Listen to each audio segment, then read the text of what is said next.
This is January 28th, 2024, and for Teisho today, the topic I'm going to take up is our attitude towards practice. I guess that's about as good a way of summing it up as I can come up with for a title, but let's get into it. And I wanted to start by recounting something that happened, just 3-4 days ago. I was driving to the center down East Avenue, and there was obviously it must have been a nursery school class, little kids, and walking down the street, adults with them, of course. Every kid had a hand to hold, and I'm always, when I see that sort of thing, I always take it in. There's nothing other than a basket of puppies. There's nothing better than a line of school kids. And at the very end, just at the rear of the line, there was one little girl, and she had her hand up, and she was just sort of looking at the sidewalk, and she was just totally delighted. It was just the most amazing thing to see. I guess you had to be there. And I thought, that's it. That is a samadhi of innocent delight. Just blasted. Nothing in her mind, but was right there. Now that the kids have left the Zendo, we're all adults in here. And I guess my question is, what the hell has gone wrong? And I have an answer. It's basically we are limited and made to suffer by all the strategies that we've developed over the years to protect ourselves, to wall ourselves off from danger, from suffering, from life. It's a theme you've probably heard before. We bring that self-protective state of mind to our practice. We're dealing most of the time in what we want and what we don't want, in hope and fear.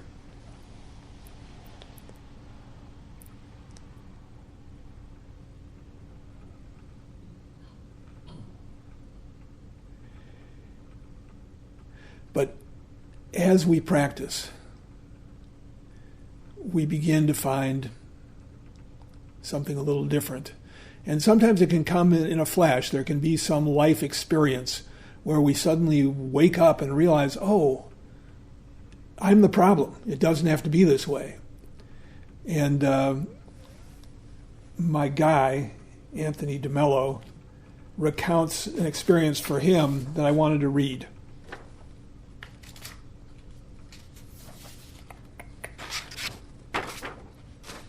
It's a good place to start.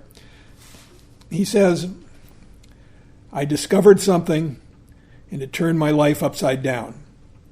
It revolutionized my life. I became a new man. This is what I'm going to share with you. Later, having discovered it, I found it in all the major religious writings, and I was amazed. I mean, I had been reading scripture for years, but I hadn't recognized it. Just for anyone who doesn't know, Anthony DeMello was a Jesuit priest. And definitely an awakened man. I'd been reading scripture for years, but I hadn't recognized it. It was right there in front of my eyes, and I hadn't seen it. I wished to God I'd found this when I was much younger. What a difference it would have made. It was a rickshaw puller I was introduced to in Calcutta named Ramchandra who opened my eyes. Understand that pulling a rickshaw for a living is an awful existence. It's back-breaking work, and the lifespan of a driver is only 10 to 12 years once they begin pulling the rickshaw. In addition, Ramchandra had tuberculosis, and at that time an organized crime ring was engaged in an illegal activity involving exporting skeletons. and they preyed upon impoverished rickshaw drivers because of their short lifespan. They bought the man's skeleton while he was still alive, all for the equivalent of $10. The moment one of these drivers died, the thugs would pounce on the body, take it away, and decompose the body through some awful process until they had a skeleton to sell on the black market. Ramchandra had a wife, children, and all the squalor, misery, and disease that comes with abject poverty, and he had sold his skeleton to support his family. You'd never think to find happiness in this man's life, yet he was all right. Nothing seemed to faze him. Nothing seemed to upset him. So I asked him, "Why aren't you upset?" "About what?" he said. "Your future, the future of your kids." He simply said that he was doing the best he could, and the rest was in the hands of God. "But what about your sickness?" I asked. "That causes suffering, doesn't it?" "A bit," Ramchandra said, "but I have to take life as it comes." I never once saw him in a bad mood, and as I came to know him, I realized I was in the presence of a mystic. I realized I was in the presence of life. It was right there. He was alive. By comparison, I was dead. Remember those lovely words of Jesus? Look at the birds of the air. Look at the flowers of the field. They don't have a moment of anxiety for the future. Ramchandra's life embodied those words. He understood the loveliness and the beauty of this experience we call human existence. Though exceedingly poor, Ramchandra lived like a king. Yes, more money would have helped, but he didn't need it. He didn't need it not to live from his heart. I saw that to live like a king or queen spiritually means you know no anxiety at all, no inner conflict, no tensions, no pressures, no upset, no heartache. Until we can transcend these reactions, our lives remain a mess. Seeing this in Ramchandra and others revolutionized my life. I became a new man. This is what I'm going to share with you, the discovery of the king and queen we were all born to be. Say of the Buddha that we all are.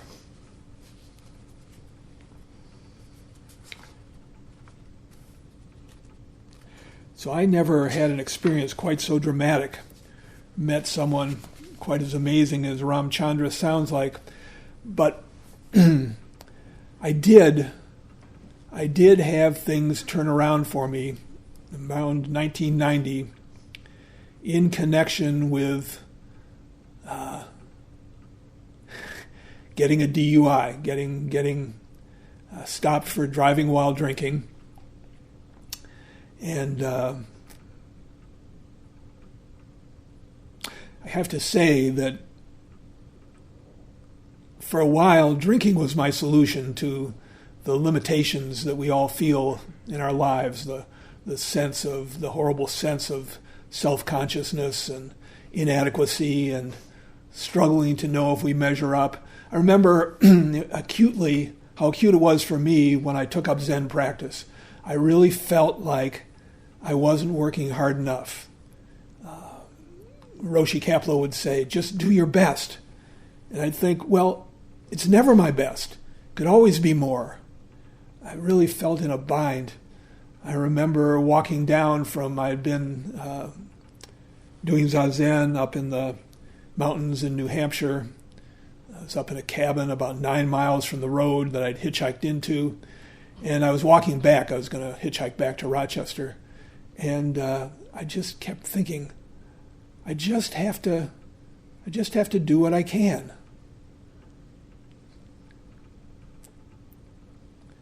It seemed pretty clear for a little while, but it didn't really change anything. And eventually I found reasons not to continue to come to the center, not to go to sesshin. I think I sat occasionally. I never really officially gave up, but I drifted away. And I found that drinking really alleviated a lot of the self-discomfort that I felt. It was like a magic combination. You know, you do some Zazen and then you drink, and lean against the wall and snap bottle caps around the room. And life is good. God damn it. But, of course, that falls apart, doesn't it? I don't know too many people who can drink their troubles away successfully for year after year after year. And eventually I was, it wasn't working as well as it had in the beginning, let's put it this way. And I actually quit on my own for a while, thinking, well, I'll just apply my willpower and quit drinking, and maybe that'll fix things. And I did stop drinking.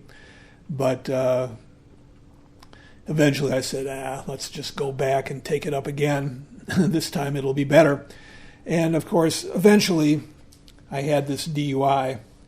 And in the process of going through the whole legal ramifications, I was told by my lawyer, you should get an evaluation because your judge is going to want to see that. So I thought, okay, I'll go do that. And I did. My wife came in with me. They seemed to think that I was an alcoholic. And I said, okay, whatever. I've already decided that I'm never going to drink more than 1 or 2 drinks a night, so I think that kind of takes care of it. And my wife, bless her soul, said, he can do that. He's got very strong willpower. I think she was giving me more credit than I deserve. But anyway, they said, well, maybe so, but we still think you should have treatment. And I said, well, thanks for your opinion. And I went my way. And it just happened that a day or two later I had a physical with my doctor, who was really a great guy, a guy named Tim Quill. And I told him about what was going on, and he said, well, you'll learn things about alcoholism if you do that. And I thought, well, yeah, I like to learn things. And so I decided, all right, I'm going to do it. And I went back and told them, and they were somewhat surprised to see me again. And then they gave me the whole routine. It required 3 nights a week. I had to go to 3 AA meetings a week, and my heart just sank. But I said, well, all right, whatever you say, I'm going to do it, and we'll try it out. And boy, within a day or two of taking up so-called recovery, I knew I'd found something. I don't know why. It was just all of a sudden a burden lifted. One of the things that had always bothered me about the center was that people seemed so zen-y, people would imitate Roshi Kapleau, wear a beret like Roshi Kapleau, try to walk down the street like Roshi Kapleau, put on that front. And I didn't want to do that. And of course, you get into AA, and people are just people. You have in common with them that you've kind of scraped the bottom, you've failed, and there's a fellowship that develops out of that, and out of the mouths of people that you think, what does this guy have to tell me, comes wisdom you didn't expect. It's exciting. It was. I drive around Rochester going, this whole city is full of church basements, full of people that I want to see.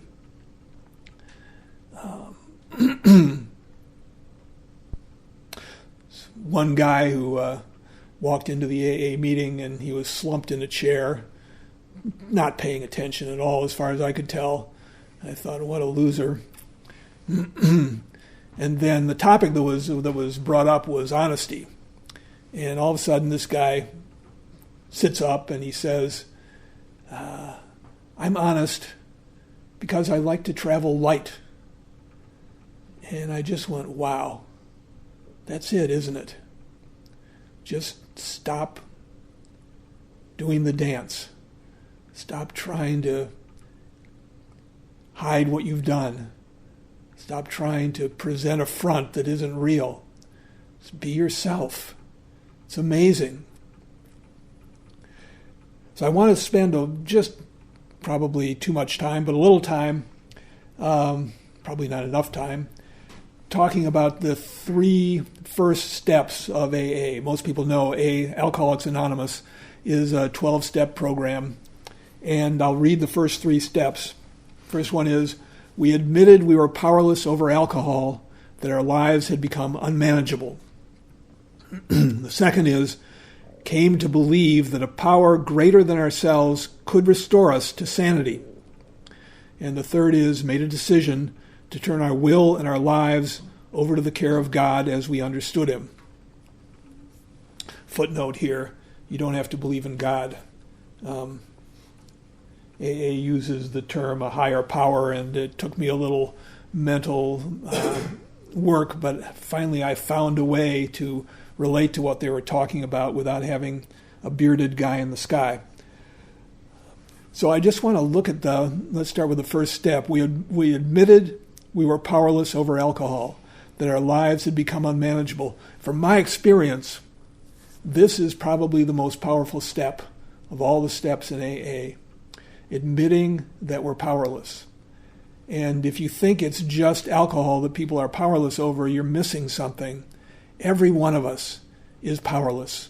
Powerless over our conditioning, over our habits, over the ways that we've built up over the years to protect this self that doesn't actually exist. You know, there's that poem, I think it's called Invictus, out of the dark that covers me or something, from pole to pole, I thank whatever gods may be for my unconquerable soul. That's kind of the Western way, isn't it? Just stand me up at the gates of hell and I won't back down. But it isn't that way. When you go deeply, when you look deeply into the mind, you begin to realize there isn't any self at the center of all of it. It's a myth. It's an idea that we have. You know, they do experiments where they can monitor your brain and see when you make a decision. For an example, if you're deciding to push a button, or easier to envision if you're deciding to jump off a diving board, when you make that conscious decision and you leap off, that decision was made seconds before your so-called self decided to do it. Basically, we make up a story about how we do things, and it's just a fiction.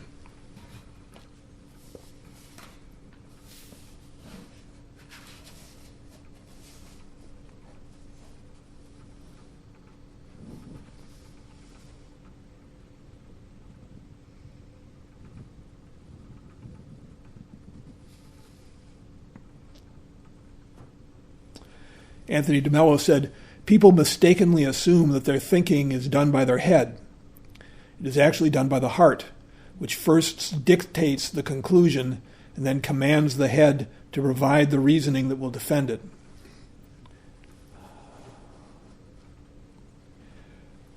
Obviously, what we do shapes who we are. But all of us are determined in a way by what we've done, by what we were born with, by how our parents raised us, by all the blows that we suffered. We can't just pull ourselves up by our bootstraps. It's a saying in AA, people think that they're such a sad case. No one has got it as bad as I do. Everybody is just a garden variety drunk. And we're just garden variety humans trying to steer our way through life when we're not really at the wheel. Like a kid sitting next to its mother with this little pretend wheel while she drives the car. Who's driving the car? I don't know.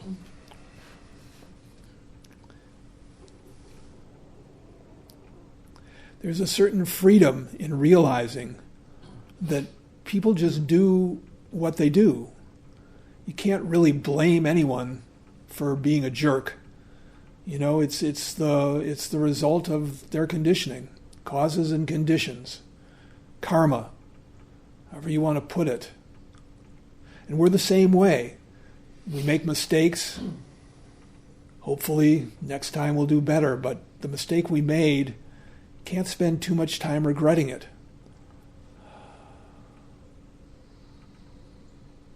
Some people spend most of their time blaming others. Other people spend most of their time blaming themselves. It's equally ridiculous. So there's this second step. Came to believe that a power greater than ourselves could restore us to sanity. And that begins to dawn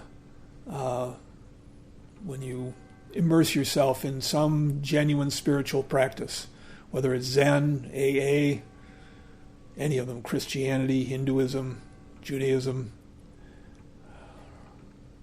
A power greater than ourselves. That power can simply be the power of Zazen. That is a power greater than ourselves.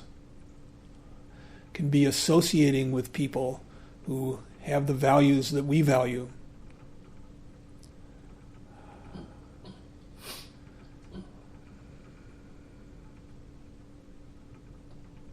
Real change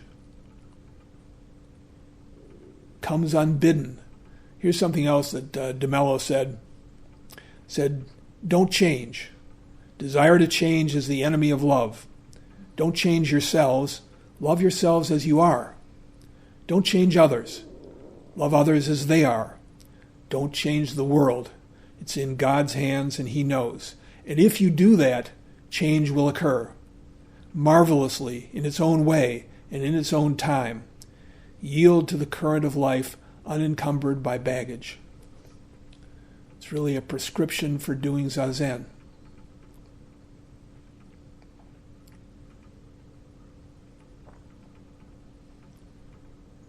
That third step made a decision to turn our will and our lives over to the care of God as we understood Him. It's just, we can also say, made a decision to follow this path. It's a decision that gets made gradually a lot of times.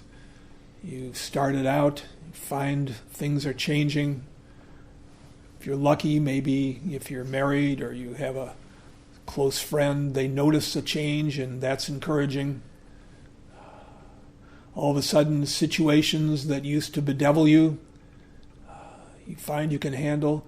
I found in AA, I used to always have a terrible time consoling someone. If somebody had a family member die or some other tragedy had befallen them, I always felt inauthentic saying, sorry for your loss. And that just went away. I was no longer focused on whether I was presenting myself right. I was focused on being sorry for their loss. So many problems drop away when we're not trying to put up a good front. I like to say, give the kid a break.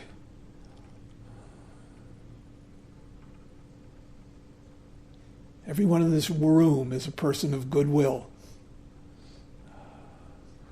Everyone in this room probably is too hard on themselves.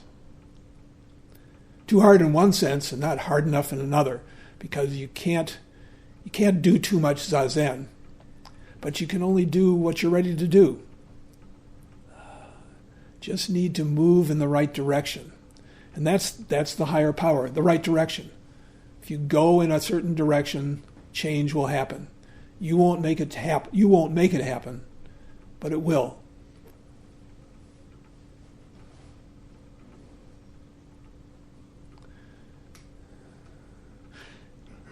Other religions, they talk about blind faith. That doesn't go too far. It has to be corroborated. But that does happen over time. Sometimes it takes a long time for us to really get it. And then I guess our best ally is our stubbornness. Sometimes you know what you need to do, but you don't know why. And if you're a stubborn person, you just keep doing it. And somehow, some way, things thaw And you know, yeah, this is my way. Can't be someone else's way. You know, sometimes parents talk to me about if they can encourage their children to take Zen as a path. It's really, really dodgy. Everybody needs to see it for themselves. Maybe if there's some way to insert ourselves into their dreams and do some sort of inception magic, we could make it happen.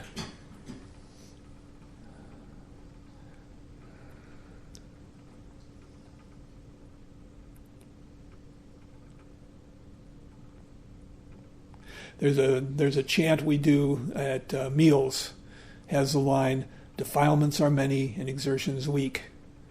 It's just the fact. That's what is. We're products of conditioning, and we're all conditioned.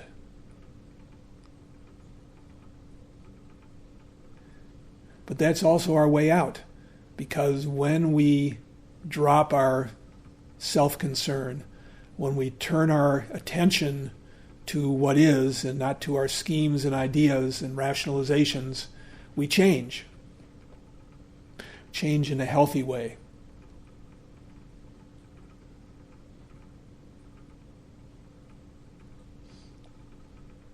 We have to see that some of the ways that we manage things now aren't working.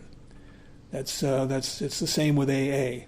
Till somebody realizes that their drinking is causing more problems than it's solving, they're not ready to quit. When they see, then they're a candidate. And it's the same with us. When we see that our joy, our spontaneity, our ability to appreciate what's in front of us is limited by how we are, we were motivated to try differently. Listen to the teachings. Put them into effect.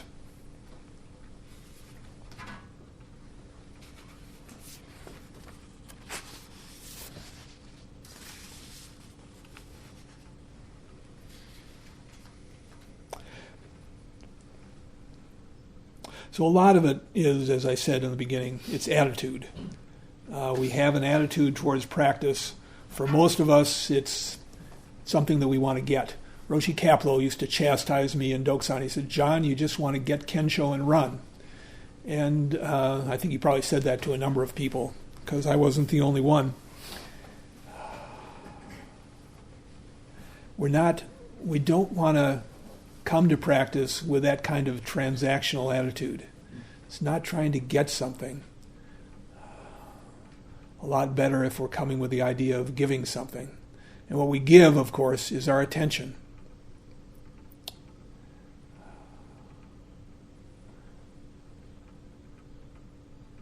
We have to be willing to take life on its own terms. We have to be okay with what is. To be able to say, right now it's like this. It's what we have to work with. You know, maybe pain in the legs, maybe restlessness, maybe boredom, maybe annoying people around us.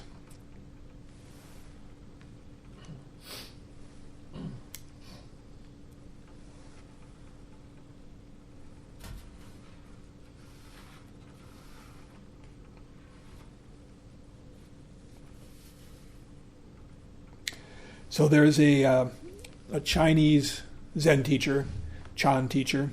Chan, of course, is the Chinese word for Zen. His name is Guo Gu, and he wrote a book called Silent Illumination. It has a great deal of information about the practice of shikantaza, or what the Chinese call silent illumination. But in the beginning chapter or two, he really looks into this business of how we approach Zen practice. And I want to just pluck a few things out that I think are really, really illuminating.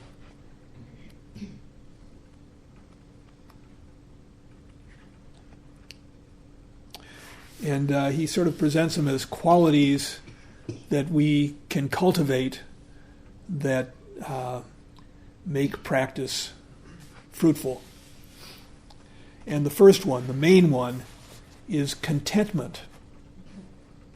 So he says this. He says, contentment has the flavor of being at ease, grasping nothing, lacking nothing.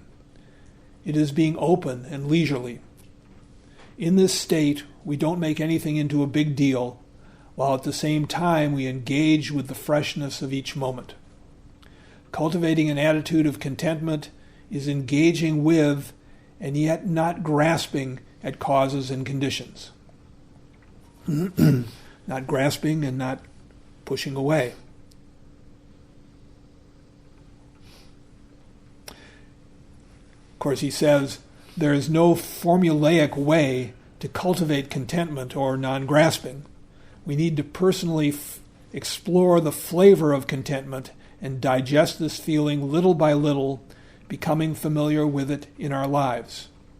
And this can be anywhere. This doesn't need to be on the mat. Just reminding ourselves to take in the moment.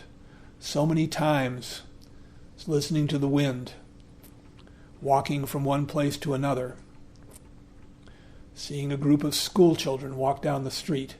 So many things where we can just take it in. We don't need to be constantly gritting our teeth and grasping at something. We don't need to be constantly retreating into whatever our addiction is, cell phone, internet, alcohol. So many things that we do just to not feel our own dis-ease. It's amazing. The minute you bring your attention to this moment, the whole quality changes. That grows over time.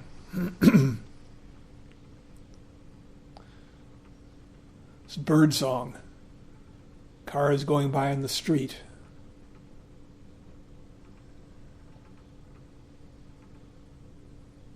Sound of a clock.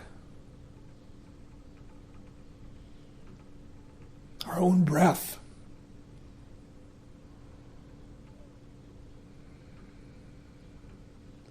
Everything is so full, fresh, as Guo Gu says. All we need to do is to turn our attention to it, and we change. Change happens.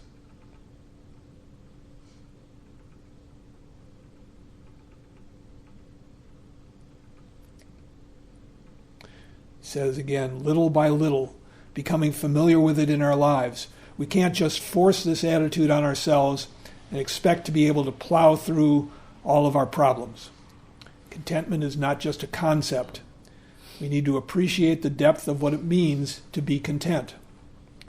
It is not just being disinterested or detached from everything.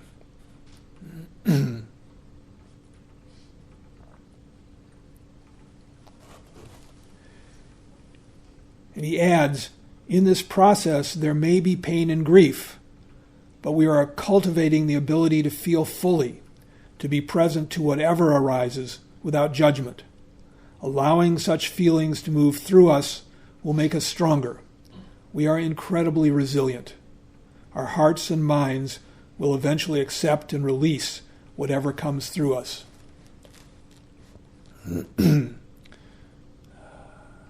So much of our suffering is just our resistance.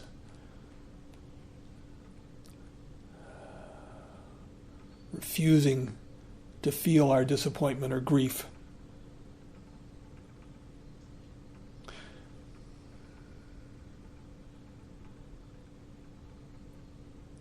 Have to feel our own body, to be in the body.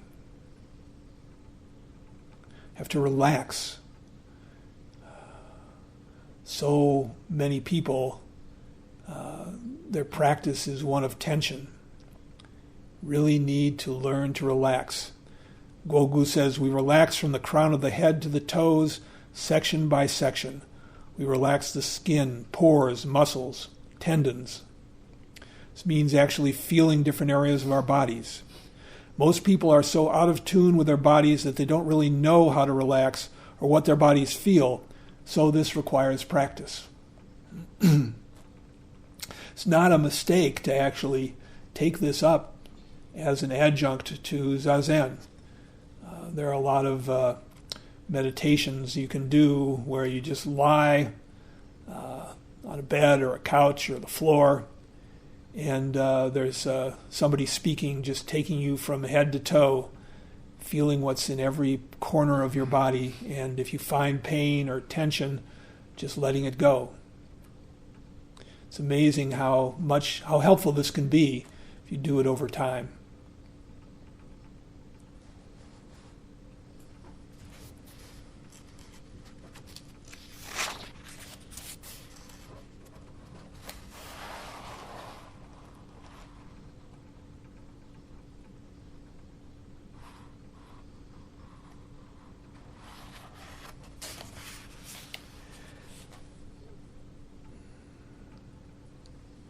In a subsequent chapter that's entitled Supporting Attitudes to Cultivate, Guo Gu goes through a few other things that we can deploy.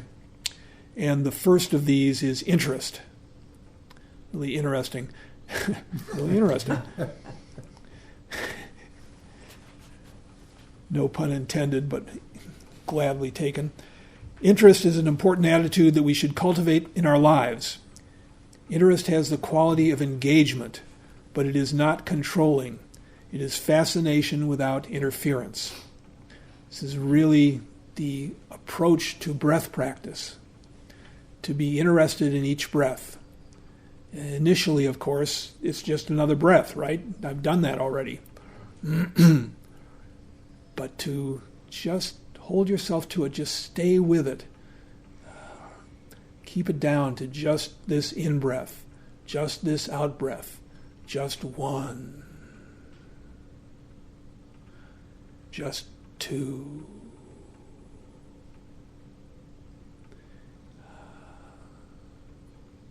The more you give yourself to it, the more interesting it becomes.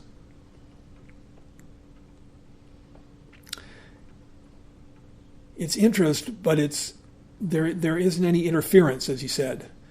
He says a good analogy for non-interference is that of a mother sitting in a room with her toddler, letting the toddler play while she knits.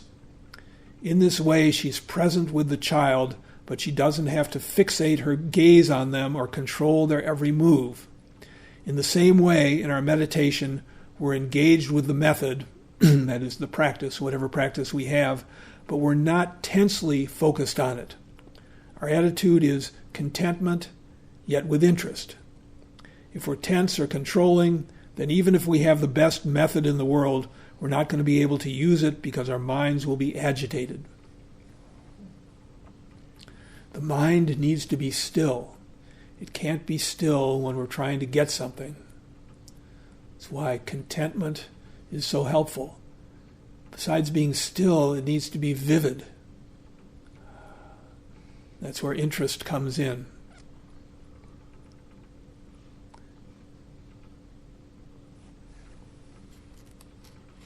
Think of the analogy of a relaxed cat watching a mouse hole.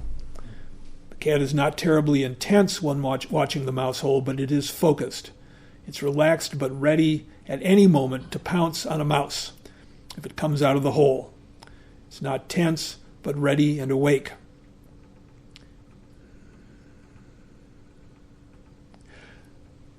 I was at home once. This is before I think this is before I ever took up Zen practice, can't remember. And it was Christmas Day, and our family used to burn the wrapping in the fireplace. It was always exciting because you get all sorts of cool colors depending on the wrappings that were used. And so my father had gotten it started, and unbeknownst to any of us, there was a bird in the chimney. And as the fire blazed up, the bird went soaring out into the room, and our cat, which had been sleeping on the floor, met it in midair. The most amazing thing, and then ran off with a bird in its mouth, which I retrieved. I think the bird survived.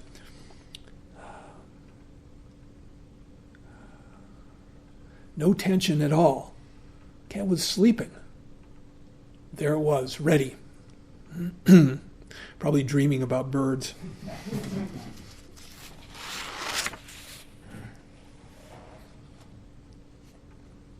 It says this: if you're meditating on the sensations of the breath while cultivating an attitude of interest, then every breath is fascinating and includes new sensations. This interest keeps you on the method. There's no need to get rid of wandering thoughts, just be more interested in your method. This attitude of interest has a freshness to it. If your mind is interested, vibrant, and wakeful, you won't take your method for granted, believing you already know how to do it. Every moment is fresh, and you can engage with it fully. This is the right attitude of interest. So one of the real problems in practice is feeling like we've done it all before. It's a routine. I know how it goes. You're not tuned in when you think that way.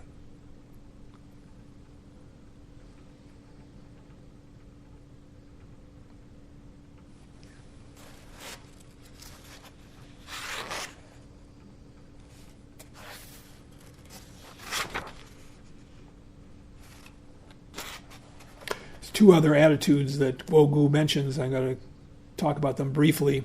The next is confidence.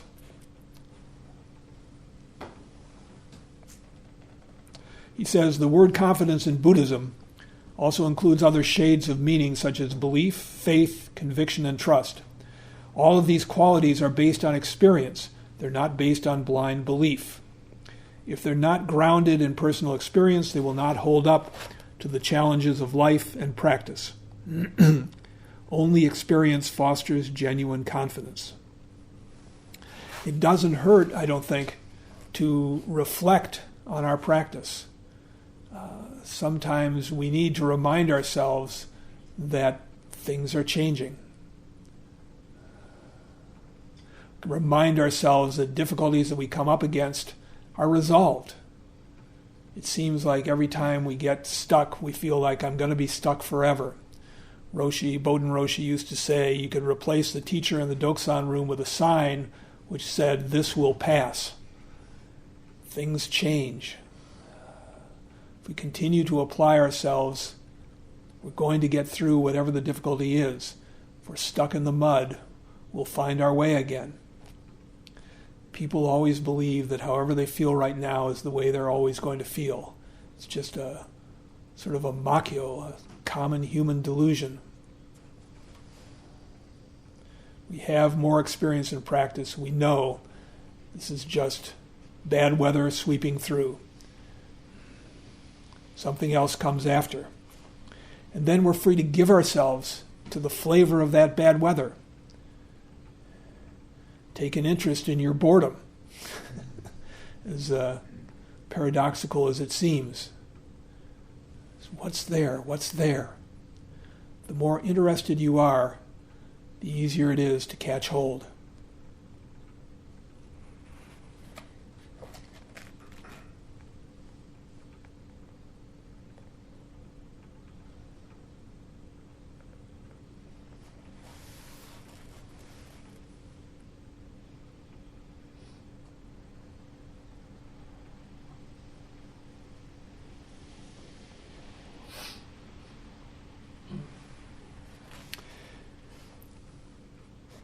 He says confidence is an attitude built on experience, must be cultivated, so we must take action to cultivate it and let our personal experience deepen it.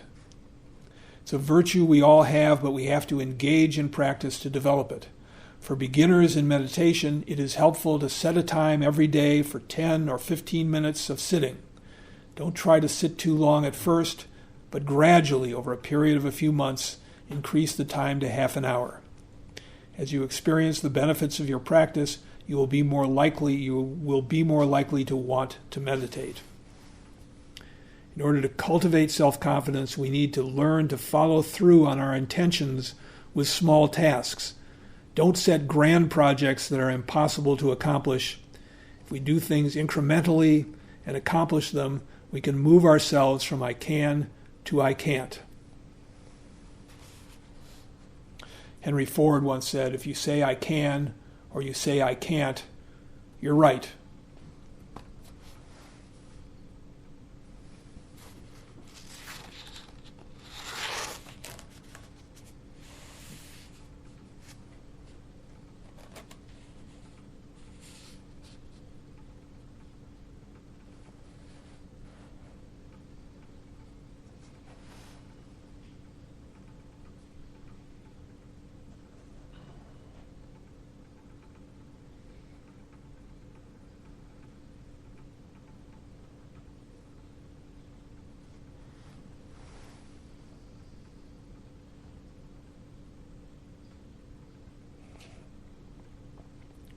Final quality is determination. Guo Gu says, confidence and continuous effort together give rise to the prerequisite of determination. Usually when we think of determination, we think of diligent practice like a tidal wave. We give it our all and in the process become tense. But this kind of determination is usually contaminated by greed and anger, which are unwholesome mental factors. I want to realize awakening. I want to attain Buddhahood. I want this. I want that.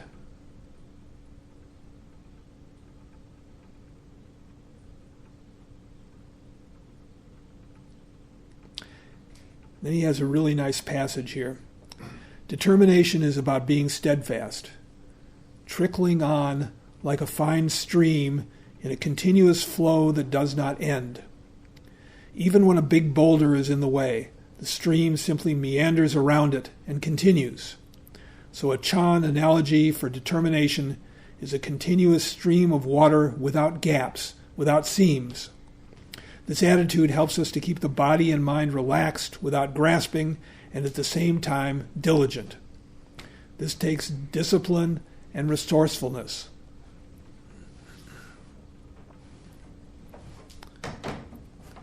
Normally when people are tired, they are unable to practice.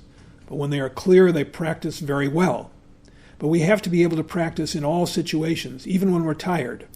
Being resourceful is learning to adapt to the conditions of our bodies and mind. That's how we become skillful practitioners. So how do we practice when we're fatigued? If we try to fight through the fatigue, we'll become more exhausted and our minds will become more scattered. We have to know when to take a rest. When the mind is agitated or excited, how do we practice? We may need to relax more and bring the energy of the body downward and get grounded. We learn to approach our practice from different angles, adjusting our attitude accordingly. All of this is part of building a relationship with ourselves. When we are skillful, then our practice comes alive. Slowly, it becomes less influenced by the limits of our bodies and minds. This comes with patience and a result of cultivating all the previous right attitudes.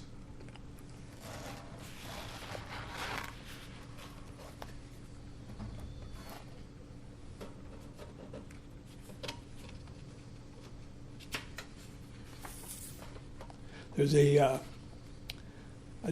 Japanese Zen master,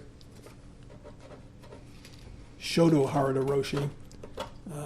He's the master of a temple in Japan called Sogenji, where a lot of students from this center have practiced, including Roshi. My wife and I spent some days there with him.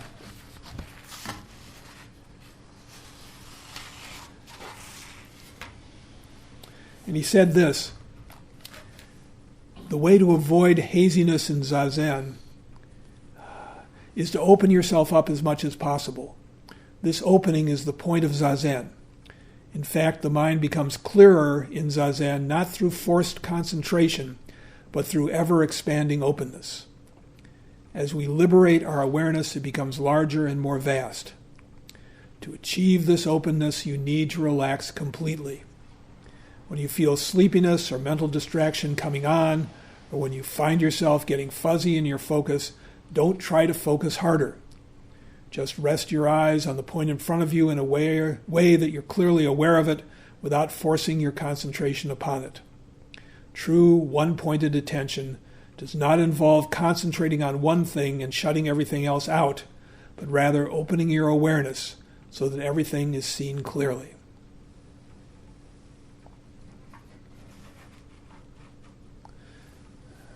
In other words, opening up to what's in front of us. It's a totally different way of approaching our lives than what people conventionally do, what all of us start out doing. Sometimes it's pleasant, sometimes it's difficult, but it's always there, it's always solid, it always is available.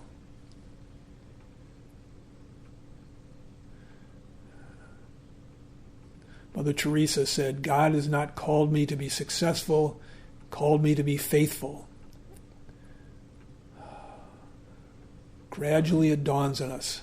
Faithful to what? To this, right now, the way it is right now. Dogen, the Zen Master Dogen said, if you don't realize truth right where you are, where else will you find it? Okay. I